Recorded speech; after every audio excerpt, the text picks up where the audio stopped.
here's my problem with the white privilege denial thing, right? Like, don't get me wrong. I understand the argument of the white privilege deniers.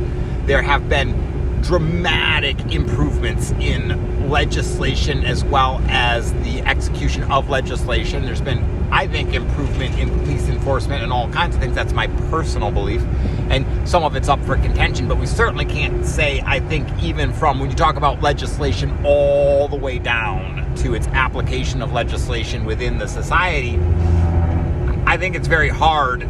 Yeah, I think you have to narrow things down if you want to deny white privilege. But then there's another thing. Like, right now, I'm headed to protest. I'm going to take a sign. I'm going to call out police corruption. And I'm hoping to have conversations with police.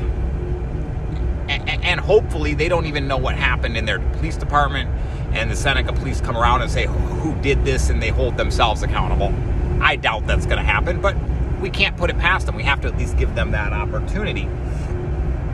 But nonetheless, perhaps a black man, or for that matter, a black woman, could do exactly what I'm doing and there would not be a problem, right?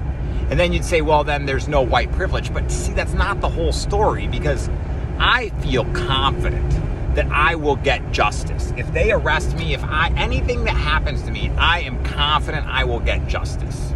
I don't mind being arrested at all. I'm confident that no one is going to physically harm me while in detainment.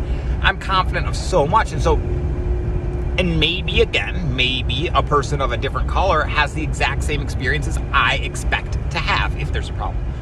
But that's not the way they feel, right? The oppression is a sentiment, right?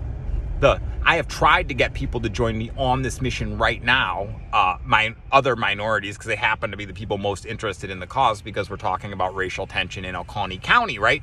But they aren't willing to show up. There is a massive concern that if they were identified as protesters of these racist events, that there would be retaliation. I haven't had guys say they feel like they're going to get arrested on the street. I have guys tell me they feel like the cops are going to see them driving down the road and they're going to get them. You know what I'm saying? Like, there's going to be a targeted profile type of thing. And I think that's very easy to understand how a person of color could feel that way in rural South Carolina. And so that's white privilege. And so now what? So now I'm saying, yes, I have it.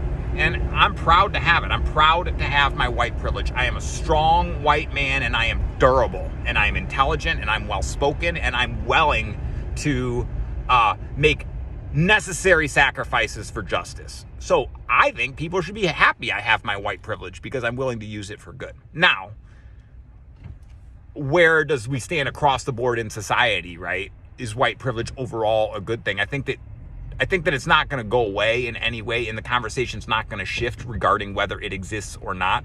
I think the important part of the conversation is, who are you? What are all your privileges in life? There's many, many privileges, like being born wealthy and black is certainly more of a privilege than being born poor and white, right? But nonetheless, that's not the only intersection of privilege. And so let's look at the intersectionality of privilege, and let's talk about people. Let's remove the identity politics. Who are you? What do you have going for you? How can you most contribute to society?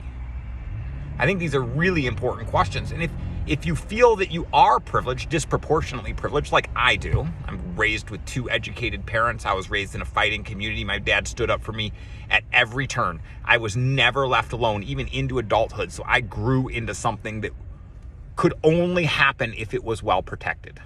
So now what? I can't take that back, and I don't want to, but I do want to be useful. So let's do this together.